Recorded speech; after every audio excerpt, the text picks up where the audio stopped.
KPCC president K സുധാകരനെതിരെ crime branch കുറ്റപത്രം സമർപ്പിച്ചു. കേസിൽ രണ്ടാം പ്രതിയാണ് കെ സുധാകരൻ. എറണാകുളം ACJM കോടതിയിലാണ് ആദ്യഘട്ട കുറ്റപത്രം സമർപ്പിച്ചത്. നാമി ദിനേശ് ചേരുന്നു. നാമി, കേസിൽ ക്രൈംബ്രാഞ്ചിന്റെ വളരെ പ്രധാനപ്പെട്ട നീക്കമാണ്. എന്തൊക്കെ കുറ്റങ്ങളാണ് വിവരങ്ങൾ? ധന്യ, പ്രധാനമായും രണ്ട് വകുപ്പുകൾ 420, 120B പ്രകാരമുള്ള വകുപ്പുകൾ ചുമത്തിയാണ് കെ സുധാകരനെ രണ്ടാം പ്രതിയാക്കിയുള്ള കുറ്റപത്രം കോടതിയിൽ സമർപ്പിച്ചിരിക്കുന്നത്.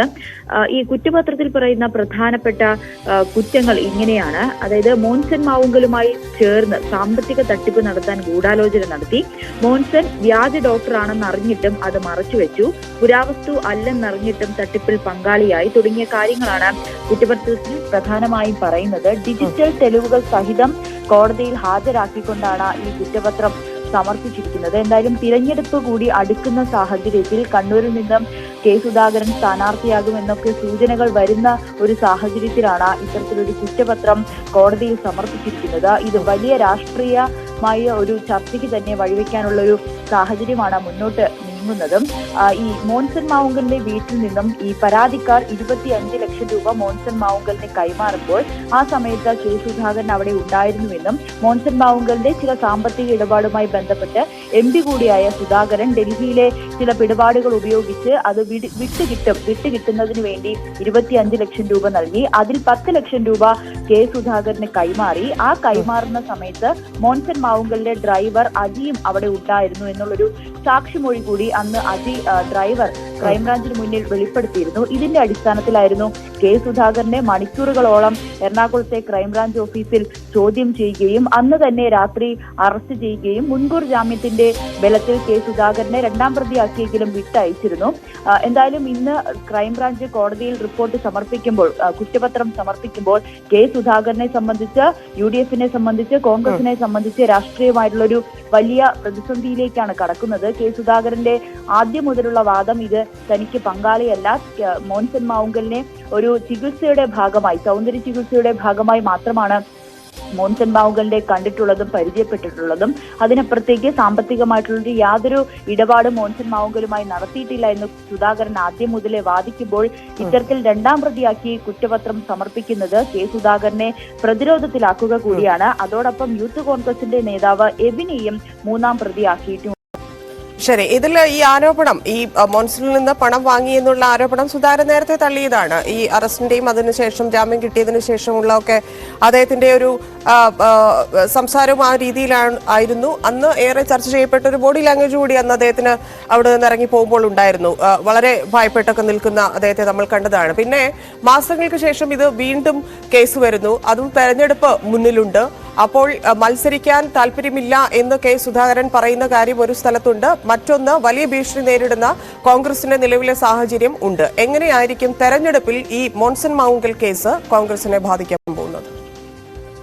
അത് തന്നെയാണ് ഏറ്റവും പ്രധാനപ്പെട്ട കാര്യം. ധന്യ, കെ സുധാകരൻ മത്സരിക്കുന്നില്ല എന്നുള്ള ഒരു ആദ്യഘട്ടത്തിലൊക്കെ പ്രഖ്യാപനം വന്നിരുന്നു. എങ്കിൽ പോലും ചില ചർച്ചകൾ കെ സുധാകരൻ തന്നെ മത്സരിക്കണമെന്ന തരത്തിലുള്ള ചർച്ചകൾ കണ്ണൂർ കേന്ദ്രീകരിച്ചും പാർട്ടി കേന്ദ്രീകരിച്ചും നടക്കുന്നുണ്ട്. ആ ഒരു സാഹചര്യത്തിൽ ഈ ഒരു കുറ്റപത്രം ഏറ്റവും പ്രതിസന്ധിയിലാക്കുന്ന ഒരു കാര്യം കൂടിയാണ്. പ്രതിപക്ഷ നേതാവ് VD സതീശൻ ഈ വാർത്ത വന്നത്, അതായത് കെ സുധാകരനെ രണ്ടാം പ്രതിയാക്കി എന്നുള്ളൊരു കുറ്റപത്രം സമർപ്പിച്ചു എന്ന അറിഞ്ഞ ഉടൻ തന്നെ VD സതീശൻ പ്രതികരിച്ചത് സർക്കാരിന്റെ, പോലീസിന്റെ ഒരു രാഷ്ട്രീയ വേട്ടയാടൽ മാത്രമാണ് ഇതെന്നുള്ള തരത്തിലായിരുന്നു പ്രതികരിച്ചത്. ഈ ഒരു കുറ്റപത്രം സമർപ്പിച്ചതിനെ പൂർണ്ണമായും തള്ളുകയാണ്. തിരഞ്ഞെടുപ്പ് മുന്നിൽ കണ്ടുള്ള രാഷ്ട്രീയമായിട്ടുള്ള ഒരു നീക്കം മാത്രമായിട്ടാണ് ഇത് UDF കണ്ടിട്ടുള്ളത്. പക്ഷേ കുറ്റപത്രം കോടതിയിൽ ഇത് സമർപ്പിക്കുമ്പോൾ ഇനിയുള്ള നീക്കങ്ങൾ എന്തായിരിക്കും?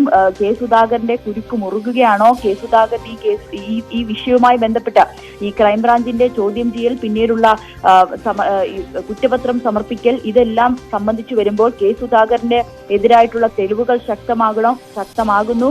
അല്ലെങ്കിൽ കെ സുധാകരന്റെ രാഷ്ട്രീയ ജീവിതത്തിൽ, അല്ലെങ്കിൽ ഒരു മറ്റൊരു തരത്തിലേക്ക് ഈ രാഷ്ട്രീയം ഇപ്പോൾ തിരഞ്ഞെടുപ്പുമായി ബന്ധപ്പെട്ട് മത്സരിക്കാൻ കഴിയാത്തൊരു സാഹചര്യത്തിലേക്കൊക്കെയാണോ ഇത് പോകുന്നതെന്നാണ് ഇനി നോക്കിക്കാണുന്നത്. എന്തായാലും സർക്കാരിന്റെ ഈ ഒരു വേട്ടയാടൽ എന്ന് തന്നെയാണ് VD സതീശൻ, പ്രതിപക്ഷ നേതാവ് VD സതീശൻ ഈ ഒരു കുറ്റപത്രം സമർപ്പിച്ചതിനെ പറയുന്നത്. എങ്കിൽ പോലും കൃത്യമായിട്ടുള്ള ഡിജിറ്റൽ തെളിവുകൾ അടക്കം ഹാജരാക്കിയാണ് ക്രൈംബ്രാഞ്ച് കോടതിയിൽ ഈ റിപ്പോർട്ട് സമർപ്പിച്ചിരിക്കുന്നത്. എന്തായാലും വരും ദിവസങ്ങളിൽ ഇതെങ്ങനെയായിരിക്കും മുന്നോട്ട് പോവുക, കെ സുധാകരന്റെ സ്ഥാനാർത്ഥിത്വം അല്ലെങ്കിൽ കെ സുധാകരനെ സംബന്ധിച്ച് കോൺഗ്രസിനെ സംബന്ധിച്ച് ഇത് എത്രമാത്രം പ്രതിസന്ധിയാണ് സൃഷ്ടിക്കുക എന്നതാണ് ഇനി നോക്കിക്കാണേണ്ടത്. മറ്റൊരു കാര്യം UDF പ്രധാനമായും ഉന്നയിക്കുന്നത് ഈ മോൻസൺ മാവുങ്കലിന്റെ വീട്ടിലുമായി ബന്ധപ്പെട്ട പല ഉന്നതരായ പ്രമുഖരായ പല ആളുകളും മോൻസൺ മാവുങ്കലിന്റെ വീട്ടിൽ പോകുകയും മോൻസൺ മാവുങ്കലിന്റെ ചികിത്സ തേടുകയും അതിന്റെ ചിത്രങ്ങളടക്കം സമൂഹ മാധ്യമങ്ങളിലൊക്കെ വരികയും ചെയ്തിട്ടുണ്ടായിരുന്നു. അവരെ പലരെയും ചോദ്യം ചെയ്യാനൊക്കെ വിളിപ്പിച്ചിട്ടുണ്ടായിരുന്നു. പക്ഷേ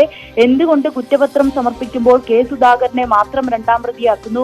അവരിലേക്കുള്ള അന്വേഷണം എന്തുകൊണ്ട് ഇപ്പോഴും എത്തുന്നില്ല? ഇത് സർക്കാരിന്റെ തന്നെ ഒരു ഗൂഢാലോചന ആയിട്ട് തന്നെയാണ് കോൺഗ്രസും വിലയിരുത്തുന്നത്. എന്തായാലും ഇനി വരും ദിവസങ്ങളിൽ ഈ കേസുമായി ബന്ധപ്പെട്ട് കെ സുധാകരൻ അല്ലെങ്കിൽ മറ്റാരിലേക്കെങ്കിലും ഒക്കെ ഈ ഒരു അന്വേഷണം നീളുമോ എന്നതാണ്. നന്ദി നവമി.